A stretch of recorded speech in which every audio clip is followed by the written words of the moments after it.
ह्याचं चित्र काय आहे ते? बटरफ्लाय. बटरफ्लाय. कोणत्या जमान्याचा बटरफ्लाय आहे?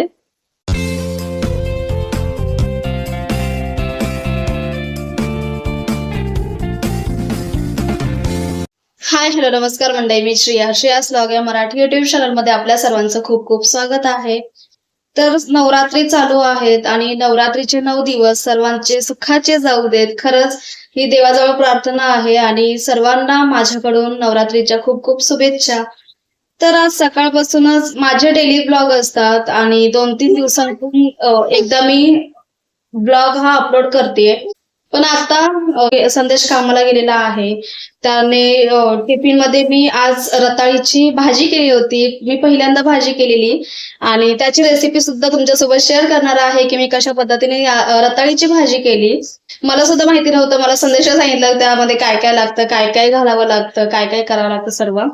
आणि त्यानंतर मग सायशा सुद्धा आता स्कूलला गेली आहे आणि आमचा टाइमपास म्हणून आता इथे या बटाट्याच्या काचऱ्या, जिथे आमच्या मालवणमध्ये बटाट्याची कापं म्हटलं जातं, तर मग ते आता मी करतेय. त्यानंतर मग इथे चाय करतेय. हे झाल्याच्या नंतर मी बटाट्याच्या काचऱ्या आणि बाकीच्या सर्व करून झालेल्या आहेत या. आणि ह्याचा स्मेल एवढा छान येतो की श्रेयांशला असं वाटतं की ते फिशच आहे, फिश फ्राय करतेय ते समजून तो बटाट्याच्या काचऱ्या खातो. तर आपल्या इथे बटाट्याच्या काचऱ्या करून झालेल्या आहेत. जे शेवटी राहिलेल्या होत्या त्या सुद्धा मी आता इथे काढून घेतलेल्या आहेत. त्यानंतर आता मस्तपैकी चपाती, बटाट्याच्या काचऱ्या आणि गरमागरम चाय असं खाणार आहे. आणि बाहेरचं वेदर सुद्धा खूप मस्त असं झालेलं आहे. थोडासा मोबाईल मध्ये दिसेल की नाही माहिती नाही, पावसाचं ढगाळ असं वातावरण झालेलं आहे सर्व आणि छोटा छोटा पाऊस सुद्धा पडतोय. त्यानंतर मी काचऱ्या करत होती तर मग इथे श्रेयांशला राहिलेली चपाती त्याच्यामध्ये सुद्धा खाली अशी तेच त्याला करून दिलेलं होतं. सायशाला स्कूलमध्ये हे घेऊन जायला खूप आवडतं. चपाती सोबत फोल्ड करून देते मी तिला.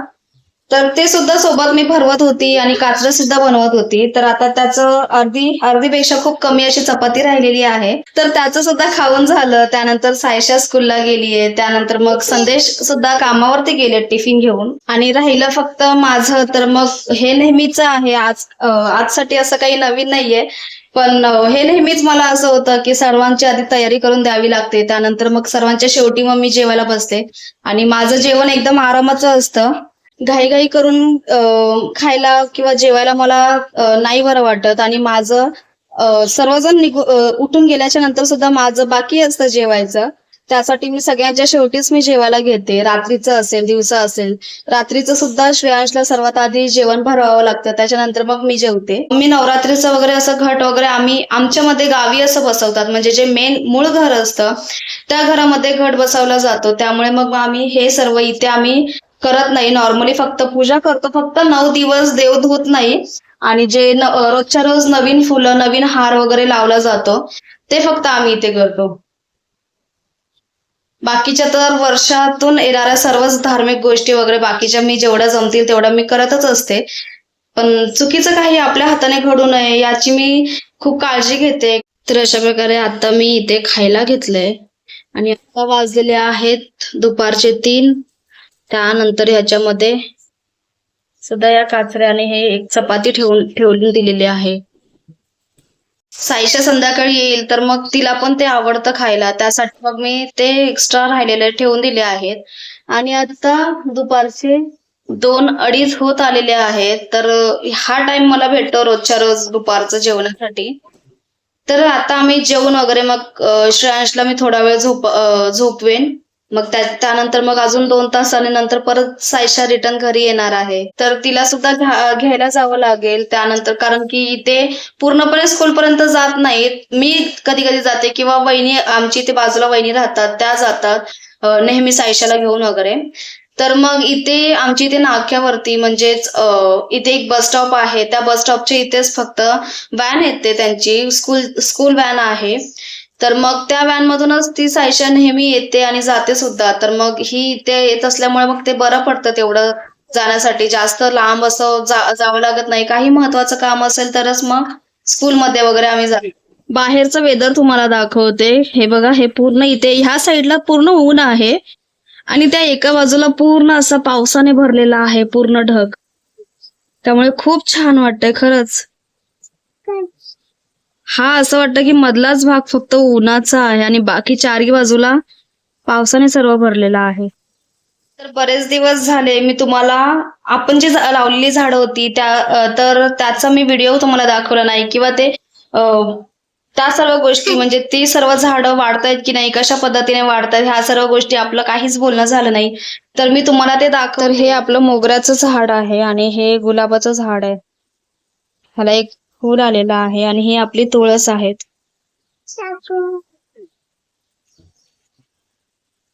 आणि हा ॲलोवेरा.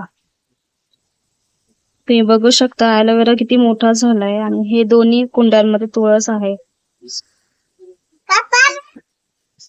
त्यानंतर हे आपलं गुलाबाचं झाड आहे. इथे इथे एक कळी आलेली आहे.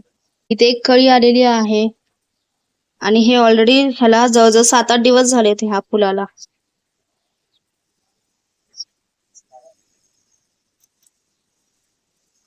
त्यानंतर मग हे आपलं मोगऱ्याचं झाड आहे. ह्याला पालवी फुटलेली आहे आणि इथे छोटे छोटे अशा कळ्या आलेल्या आहेत. तुम्हाला दिसत असेल कदाचित. इथे 2 कळ्या आल्या आहेत आणि इथे एक दिसते ही कळी.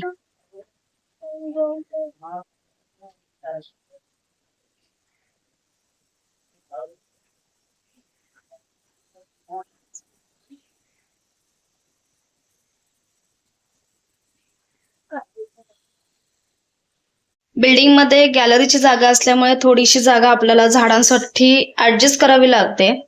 पण मला खरं तर असं आवडत नाही की म्हणजे कारण की खूपच ऍडजस्ट करावी लागतात ती झाडं तिथे. आणि मला असं बोलतात ना की म्हणजे घराच्या समोर किंवा बॅकयार्डला असं गार्डन पाहिजे. त्या गार्डन मध्ये कदाचित ही झाडं खूप छान अशी फुलली असती आणि रोजच्या रोज प्रत्येक वेळी 15-15 दिवसातून त्यांना खत सुद्धा घालायची गरज लागली नसती. कारण की जेवढी त्यांना मोकळी जागा मिळेल तेवढ्या मोकळ्या जागेमध्ये ती खूप छान प्रकारे नैसर्गिकरित्या वाढतात. त्यांना वेगळं काही खत किंवा पाणी वगैरे असं घालायची गरज लागत नाही. तर मला तशा प्रकारे असं झाडं लावायला आवडतात. आमच्या गावी आहे म्हणजे जे गावी नवीन घर बांधलेलं आहे त्याचा सुद्धा मी तुम्हाला व्हिडिओ शेअर करेन तुमच्यासोबत. तो मी आता रिसेंटली गावी गेल्याच्या नंतर मग मी तो व्हिडिओ केलेला होता नवीन घराचा. आमचं जे स्वतःचं नवीन घर आहे तर मग ते अजून तरी त्याचं बांधकाम बाकी आहे. तर मग त्याचा व्हिडिओ मी केलेला आहे तो तुमच्यासोबत शेअर करेन पुढच्या व्हिडिओमध्ये. तर त्यामध्ये मी तुम्हाला दाखवणच देईन कारण की बाहेरच्या बाजूचं मी शूट केलेलं नाहीये गार्डन मधलं म्हणजे घराच्या समोरचं. कारण की पाऊस पडलेला असल्यामुळे खूप झाडं अशी बाकीची वेगवेगळी झाडं अशी वाढलेली होती. त्यामुळे मग मी घराचाच फक्त शूट वगैरे केलेला आहे. पण तिथे समोर अशी जागा वगैरे आहे भरपूर की म्हणजे झाडं आपण व्यवस्थित लावू शकतो आपल्याला पाहिजे ती किंवा पाहिजे तसं. मला तशी झाडं इथे लावायला जमत नाहीये आणि इथे तेवढी जागा सुद्धा नाहीये की म्हणजे जास्त झाडं लावली की म्हणजे ती भरपूर मोठ्या प्रमाणात अशी वाढतील अशी जागा नाहीये.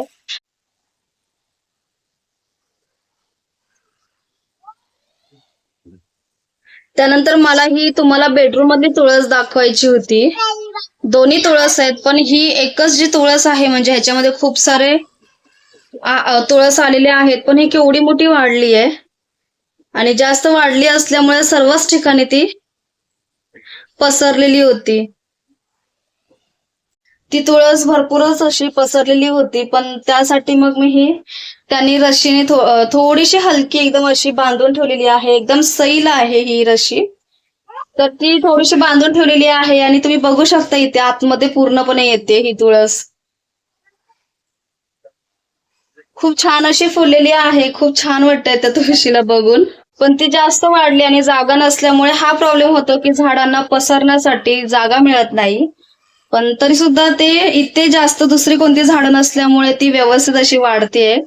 तर एवढा काही असा प्रॉब्लेम येत नाहीये. फक्त एवढंच की ती तुळस पूर्ण आतमध्ये येत असल्यामुळे विंडो कंटिन्यू खोलायला मिळत नाहीये. तर आता तिचे फक्त जे वरचे तुरे आले आहेत म्हणजे जे केसर आलेले आहेत मंजुळा मग ते फक्त मी कट करून घेणार आहेत. अजून एवढ्यात नाही कारण की ते खूपच असे कोवळे आहेत. बघू शकता हे बघा हे पूर्णपणे असे भरलेले आहेत सर्व.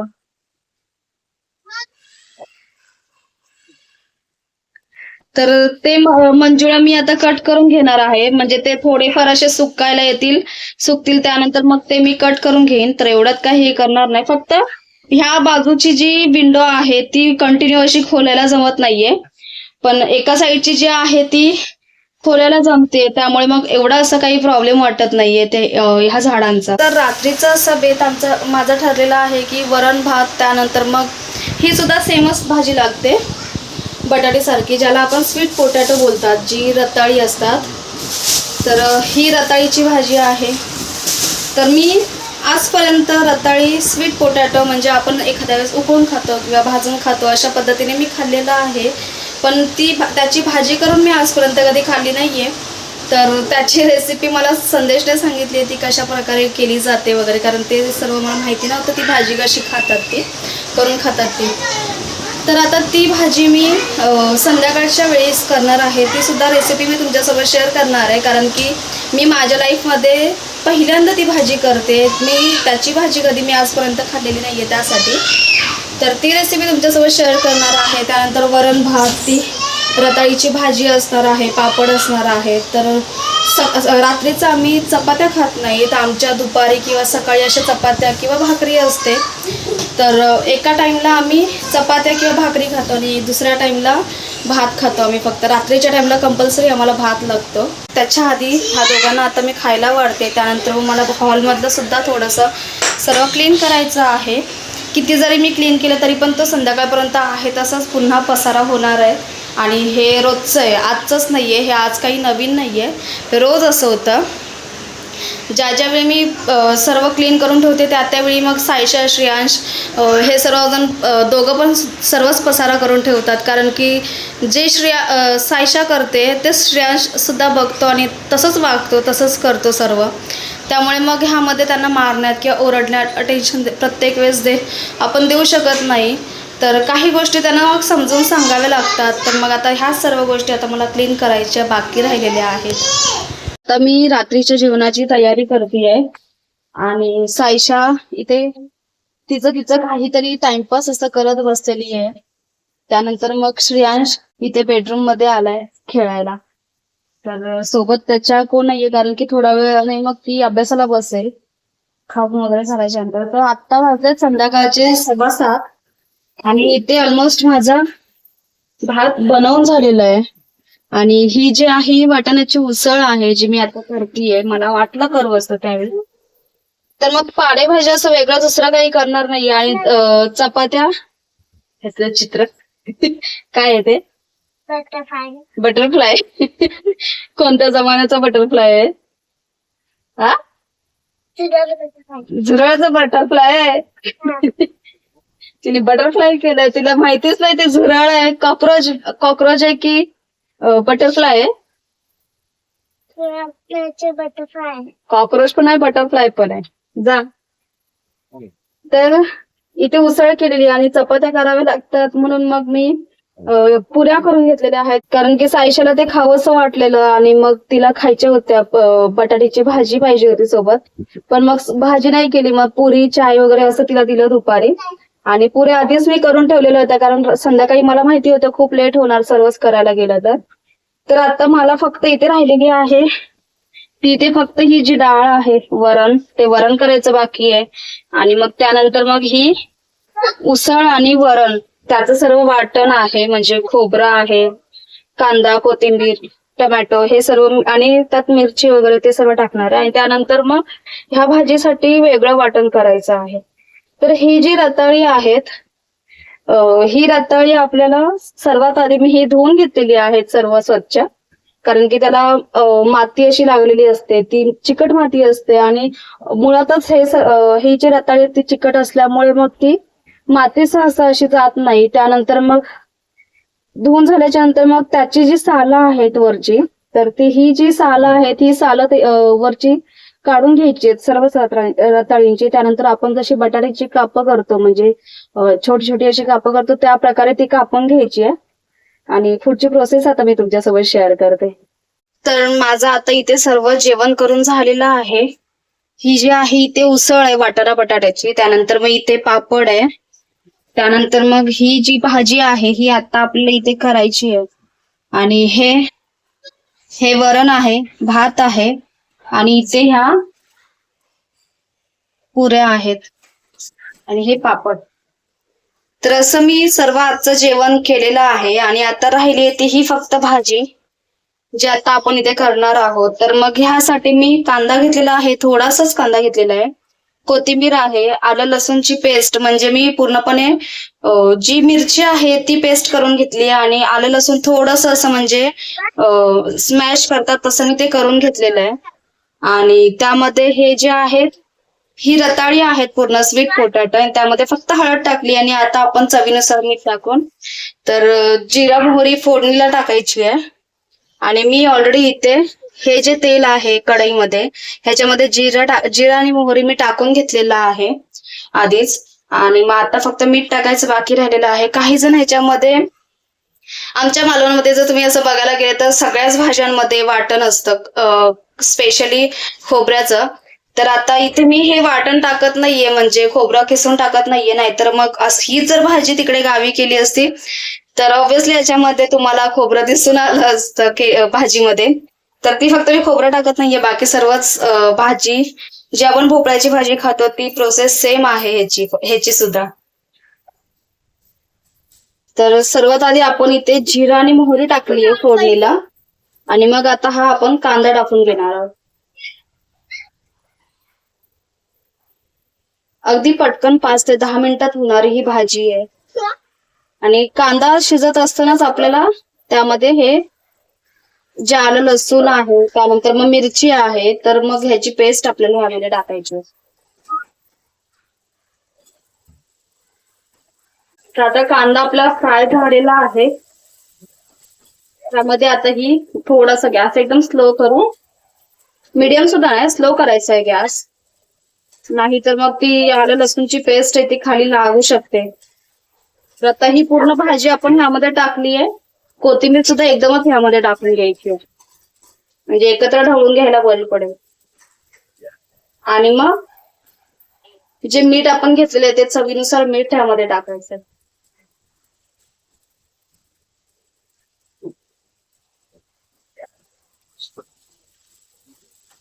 मस्त असं सुगंध आलेला आहे, खूप छान असा वास सुटलेला आहे. ह्याच्या आधी मी भाजी कधीच करून खाल्ली नव्हती किंवा बघितली सुद्धा नव्हती, पण ही मी पहिल्यांदा बनवली आहे. बघू आता ही कशी लागते. असा वास येतो.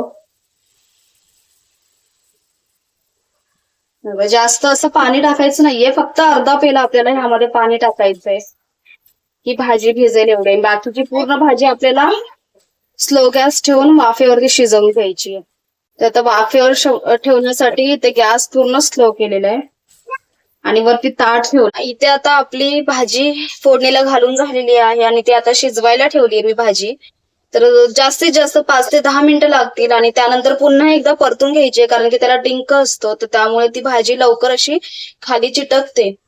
तर 5 ते 10 मिनिटात आपल्याला पुन्हा ती एकदा परतून घ्यायची आणि चमच्याने त्याला आपण असं स्मॅश करून बघायची की ती दाबली जर जात असेल तर याचा अर्थ ती शिजलेली आहे भाजी. तर मग त्यानंतर मग आपण खाऊन सुद्धा बघणार आहोत की ती कशी झालेली आहे. तर अशा प्रकारे ही स्वीट पोटॅटोची रताळीची भाजी बनवून तयार होते. तर जास्त वेळ लागत नाही, फटाफट अशी होणारी भाजी आहे. आपली इथे भाजी सुद्धा बनवून झाली, तर आता आपण ही थोडीशी खाऊन बघणार आहोत की कशी झाली आहे ही भाजी. ह्याच्या आधी मी खाल्लेली नाहीये त्यामुळे थोडंसं कसं तरी वाटते खातानाही.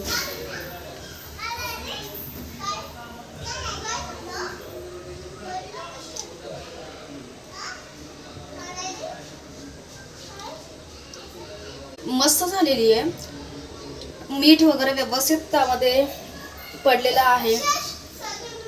ती भाजी मुळातच गोड असते, ती रताळी मुळातच गोड असल्यामुळे ती भाजी सुद्धा गोड लागते. आणि वरती मी कोथिंबीर वगैरे टाकलेली आहे, तर त्यामुळे त्याला त्याचा जो स्मेल आहे तो मी खरं सांगायला जाऊ तर मग ते जे मी गोड चिकन करते किंवा भोपळ्याची भाजी सुद्धा मी त्या प्रकारे करते, तर सेम ही भाजी सुद्धा तशीच झालेली आहे. फक्त एवढंच की ती खाताना थोडी गोड लागतीये, पण खरंच खूप टेस्टी झाली आहे भाजी. ही भाजी अशी भाजी तुम्ही नक्की ट्राय करून बघा.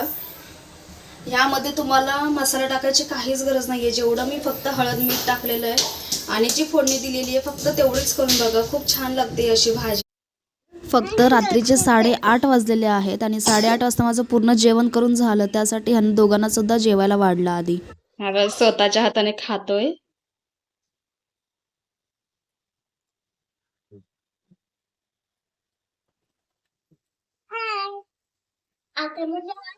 त्यानंतर जी रताळीची भाजी जी मी माझ्या लाईफ मध्ये फर्स्ट टाइम केली, तर ती कशी करतात किंवा त्याची रेसिपी सुद्धा मी तुमच्यासोबत शेअर केलेली आहे. तर ती संदेशला वगैरे आवडली भाजी केलेली, तर त्यांनी ती खाल्ली. बाकी भाजी खूप छान झालेली होती. तुम्ही सुद्धा नक्की ती ट्राय करून पहा एकदा. कसं वाटलं तुम्हाला माझा डेली रुटीनचा हा थोडाफार असा व्हिडिओ? तर आज जे जे काही केलं ते सर्व तुमच्यासोबत मी शेअर केलेलं आहे. आणि जर तुम्हाला व्हिडिओ माझा आवडला असेल तर व्हिडिओला लाईक करा, शेअर करा आणि अजूनपर्यंत माझ्या चॅनलला सबस्क्राईब केलं नसेल तर नक्की सबस्क्राईब करा. तोपर्यंत आपण भेटत राहू अशाच पुढच्या नवीन आणि छान छान व्हिडिओमध्ये. तोपर्यंत सर्वांनी स्वतःची काळजी घ्या. बाय.